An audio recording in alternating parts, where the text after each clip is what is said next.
Attention, this is for the ladies of the Kermitarian Church. Are you sick of dating wealthy guys that pay for everything? Are you tired of sitting in a flashy sports car that's so low to the ground you're basically sitting on the street? Do you want to really lower your credit score in a very impactful way? Find a guy who doesn't have electricity, a car, any clean clothes at all, and only eats stolen Fritos from the gas station. You want to meet new people? No problem at all. Drug dealers and criminals are always around. Haven't been to jail yet? Oh, you will shortly, because your scary boyfriend invites a gang to dinner and they're all shaking from drugs. Forget about going to the gym. You'll be running from the cops. You don't need Botox anymore because your face always looks like this. I have so much experience with having a scary boyfriend that I wrote a poem about it. My scary boyfriend, he's witty and smart. He loves me so much, he has a big heart. The people that he's around, they don't have a lot of money. They don't go outside when it is sunny. My scary boyfriend's apartment is full of white dust. I said, you have to get a cleaning lady. To date me, you must. The cleaning person I hired walked in and out. She said, what is all this snow and white dust all about? My scary boyfriend steals knives from all over town. I said, Andy, please, please, I beg you, put those knives down. Why steal, Andy, please? You don't need those 3 skis. It's not even winter and it's 100 degrees. But alas, I love him. He seems to love me. I ask him every day if marrying him is okay. And he says yes. Right after he gets divorced, he promises that will happen. I believe him, of course. Yes, yes. So I invited everybody to in June to my birthday party, and I was thinking I was going to have a wedding, but after yesterday, I'm not sure I'm going to have this wedding anymore, you guys. It was really bad yesterday. It was yeah, it was a very Did bad. My buddy Andy upset you? Yes, he did. He did upset me. We went to the Grove. Oh yes, yes, I know all about the Grove. Yeah, we went to the Grove, White Kanye the Great, and it was horrible, actually. He invited his ex-boyfriend, who he's still in love with. Of course, I know. You know? How do you know that? Well, see, a lot of people, you know, they think they know Andy from the tabloids and all this, but I actually have hung out with Andy a couple of times. Yeah, I mean, I don't have anything really that good to say right now about him. I wish I did. Yeah. I loved him a week ago. I really did. But after yesterday, he really embarrassed me. He called me a dumb, fat whore. Whoa. Screaming it in the farmer's market. I already know this because he does the same thing. I don't know. I'm not trying to throw my buddy under the bus, all right? But I could definitely see that happening. In fact, I've seen it happen firsthand. No, and I will never be able to even see any more texts because I don't have electricity. Baby, you gotta help me with this, like, for real. How much do you need? $650. Give it to him, and I'll pay you back 1,000. Please, like I'm spelling it out for you, plain and clear, and I'm not kidding. I'm always good with my word. I'll pay you back 1,000. And who is this person?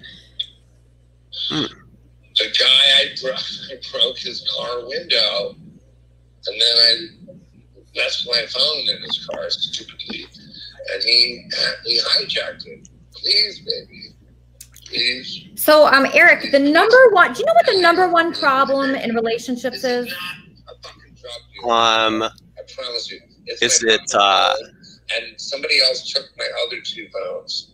Like I'm really at my wit's end. I'm thinking it's probably getting the right wetsuits to go and learn how to go surfing together. No, Eric, it is not. Then you can build the right relationship. What is it? The number one problem in relationships is finances.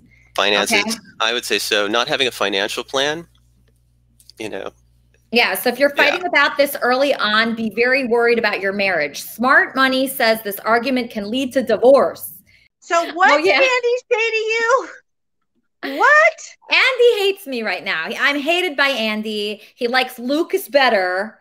He likes his butthole better than anything on me. So I'm in the doghouse right now, Sugar. We got into a big fight. He called me a big fat whore in the middle of the farmer's market at the Grove. Very embarrassing, actually. It was humiliating. But well, how is this acceptable to you? No, it's not acceptable. That's the thing, Sugar. I'm very torn right now because he has his. What's there to be torn about? That is unacceptable. Well, that's why I left. I mean, I cut Andy a lot of slack. I love him. I want him around, but I can't have him because this is going to start affecting you emotionally. It's going to start affecting how you feel about yourself. This is causing trauma. And like, you know, we might think it's not. We tell ourselves all kinds of things, but every time he says this to you, it is causing you trauma. So it has to stop. Yeah, I actually did feel trauma yesterday, to be honest with you. When we were in the Grove and I had two grown men calling me a big fat whore. And you know, who was the other one? This guy Lucas, his boyfriend. He has a boyfriend. And he's there and he's staring at me and they're all, you know, they're all jittery and they're screaming at me. And I saw children looking, I saw families looking. And that's something that it was humiliating. It was. Of course. When I left, I was walking home and I was thinking, this is the right decision. This is the right decision going home. I didn't feel like I needed to stay to help him because usually when I get into a situation with him, I feel like I'm the one. You know, it's me. God gave me this opportunity. I looked at it as an opportunity for growth, right? I thought I was the one. It made a lot of sense to me because I did have room in my life for him because I wasn't dating anyone. I wasn't interested in anyone. There was no one that like I had a crush on or anything. And then he came into my life. He asked me to marry him. And I knew he needed a lot of help. So I saw it as something that was my mission. You know, I could move him in here. I could care for him. And I felt important. It made me feel important caring for him. It made me feel, you know, because I don't have any kids. I never really wanted kids, but I could see how it makes people feel very important and like they have a purpose. Because sometimes I question what my purpose is. And I have no idea what my purpose is. But then when Andy was in my life, I said to myself, okay, maybe my purpose is to save this guy. Maybe I can save him. I can do it. I have the capabilities. I'm pretty smart. I'm creative. I had these grandiose fantasies. I imagined us like on the cover of Forbes magazine, you know, having a shapewear line, having a cologne, a fragrance. I imagined us, you know, having a record out. You know, I imagined us having a single and you know all the creative things that I know how to do. Like I would just make him do it. He'd be in my apartment. I'd make him sing. I'd make him dance. I already submitted him for like so many TV shows. You know, I just figured, man, I know how to do this. Like this is in my wheelhouse. I could make him do this and he could get back on his feet and clean. I mean, Andy called me a dumb fat whore yesterday in the farmer's market. How did you feel? How did you feel? I didn't feel good, Tony. I didn't feel good. Okay, you didn't feel good. I mean, but does Andy? I mean, well, does Andy do this often, or is it once in a while? No, like once a week. All right, so we threw something at you like that once in a while. I mean, yeah, it's hurtful, right? So you feel hurtful from that. You get hurt from that. Does he apologize after, or you know, do you get any of that? He forgot to apologize this time, right, Andy? I'm sorry. For what? I was being funny because you're obviously not a dumb fat whore. You're far from it. You're an angel, and I tell everybody that. But why did you call me a dumb fat whore in front of the whole farmer's market? It was really embarrassing. Well, it wasn't. What do you mean? I wasn't on stage in front of the whole. You're out of your mind. That part is true. You're out of. That was what I was going to say to Eric, is that you are just as crazy as everybody that you put on your show. And you, why am I crazy? I was normal. Ask Jean. Is Jean next to you right now? why are you crazy? I wouldn't know why. Did your parents screw you up? But what did I do to you to warrant you saying that to me? You didn't do anything to me. You're just crazy. And I don't know why you're crazy. It must have been your upbringing. People don't even know how to speak. Why am I crazy? I don't know why. You can figure that out. But you're crazy. Shit, think about that one. See, I love it. Maybe you're not as nice as I thought you were. You were nicer before. Oh, okay. Are you getting worse?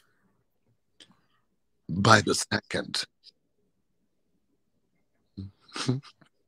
I'm getting worse by the second. Oh God.